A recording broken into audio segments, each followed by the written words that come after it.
It's a spooky ghost here on My Sketchy Habit. Hello, my name's Patrick, I'm an artist, and this is My Sketchy Habit, where we draw every day, and we don't have to be ashamed. That's right, we're art positive. We have a community called the Doodle. We'd love for you to join the Discord down below and share your art. But for now, why don't we get to the art for today?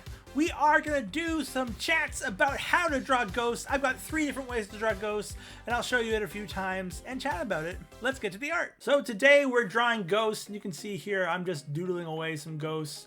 This first style is really very basic. So you're trying to draw some form of tube with this sort of base that's made up of either circles or squares with dot eyes and just fun mouths. I do this a few times here throughout this drawing. It is really all about just sort of loose form and free form faces. So here we've got a wider one. We're drawing with really wide eyes, my classic style, with of course wrinkles underneath it. And then we're going to give them this massive sort of mouth that really fits the bill. They also seem to be excited or throwing, it's hard to know. For this style, really, it is all about the simplicity of shape, right? We're just trying to get this very basic rounded tops, flat bottom, and mouth and nose, or not nose, and mouth and eyes.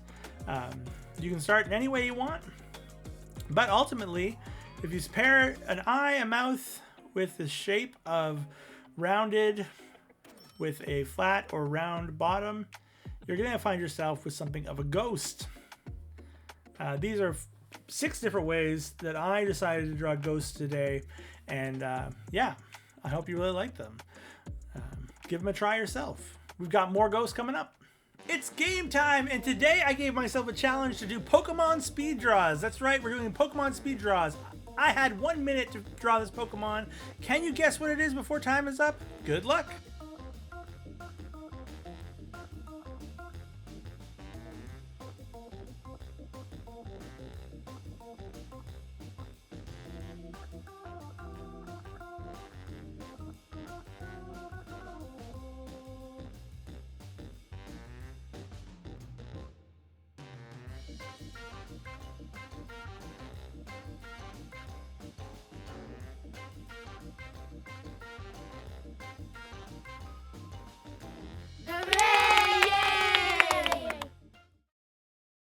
So we did some cute ghosts. Now it's time to do some more realistic ghosts. We're going to mess around with the shape a little bit more.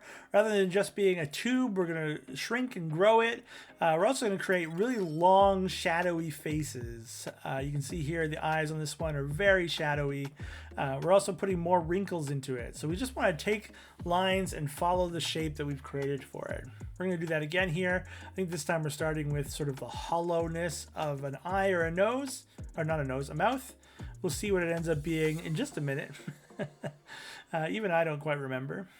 But ultimately, we want to create these drooping shapes of fabric. So whereas before we were drawing cute, very solid forms, here we're doing very loose forms. In fact, we even have a hand coming out of this version, trying to put more detail into our character. So that ended up being an eye. And you can see we're not trying to create as smooth the shapes, even though there is some smoothness to it. We are trying to create some natural roughness, as if this is being formed by, a thing that has more shape and weight to it, even if it is light and ethereal. And a big part of that has to do with not having sort of perfectly smooth shapes and creating a significant amount of these wrinkles. We're going to keep going here down our list. We're continuing to make these realistic sort of vibing ghosts. They're similar to the original ones. Obviously, they take a lot of inspiration and shape from, the same thing. But there is this sense of detail and weight to these figures that I think really carry something of a distinction between them. So you can see here we're messing around with sort of long mouth shapes. Again, creating more and more wrinkle lines along the fabric or whatever the etherealness of this is, just to create more depth to these ghosts. I think this next one I decided to just sort of mess around with the body shape a little bit more. So it's almost like animalistic, but certainly not quite by the end. Again, we're following the same pattern. We are drawing the loose shapes on the outside and adding more and more detail to make them freaky or creepy. You can see a different kind of point being added here, one that's still covered by the ethereal ectoplasmicness. I don't know what to call it. The sheet. And yeah, we're also going to put in a mouth that's sort of a little bit more to the side than some of our other ones to match the pointingness. The shape doesn't make a lot of sense on this one, but you know, they don't really have to in the end for these realistic-y looking ones with more detail, less cute. They're still pretty cute, but they're weird and wonderful. For this next one, I decided to have something of a drippy mouth, where the mouth shape's being created amidst what we might call that ethereal ectoplasm. And so what we do is we create long shapes that as a whole make a full shape, but individually make less of a shape.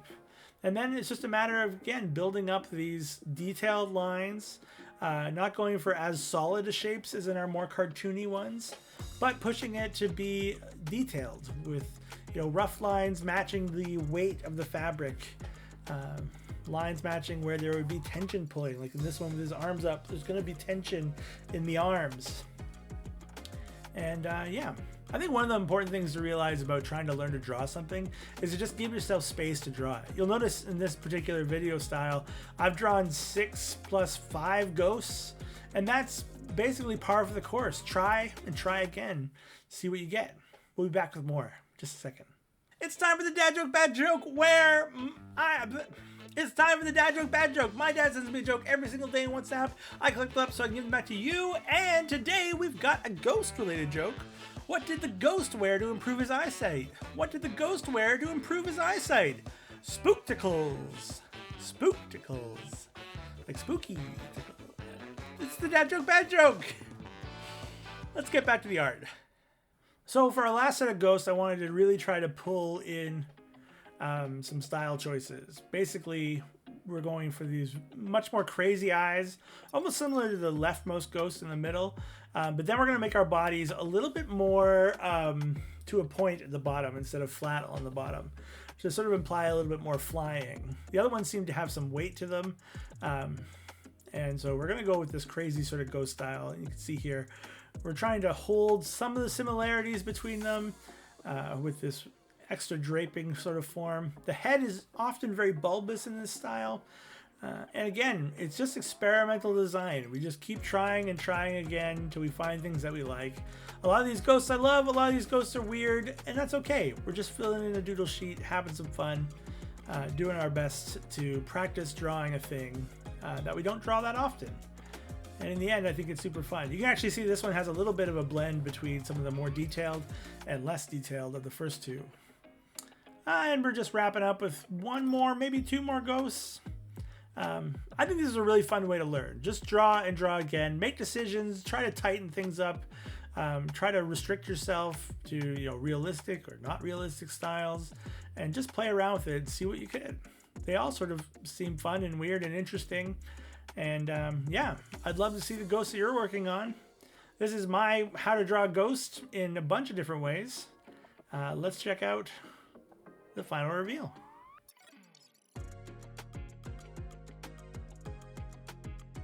And that's it for our how to draw ghosts today. I hope you enjoyed learning a little bit about how I approach drawing ghosts, 3 different ways, and all so much fun. Which ghost was your favorite? I would love to know. Let me know in the comments down below. I'd like to remind you that we have an art gallery where we want to share your art. I have some wonderful art from a member of our community today. This is from the Swag Salmon. The Swag Salmon sent us this lovely looking friend. They did some manipulation in Photoshop and made this beautiful shark dude, and we're just really glad to see that art. If you have art that you want to share, all you have to do is join the Discord down below, become a member of the Sketchy Doodles of the Doodle Croodle, and show us what you can doodle do. I can't wait to see what you're working on. We also have a month-long sheet of inspirations. Every single month we put out one-word prompts on a theme. Over the weekend, I drew Even. This is my lovely Even here with the Scales of Justice. But we do have a new prompt for today. That's right, the prompt is open. Costume season open. Do with that what you will. For now, friends, thanks to you so much for being here. I'm really glad you could join me. It only remains one thing left to do, which is to remind you the one rule of my sketchy habit, which is this: don't tell anyone about our sketchy habit. All right, friends, keep being awesome. Bye!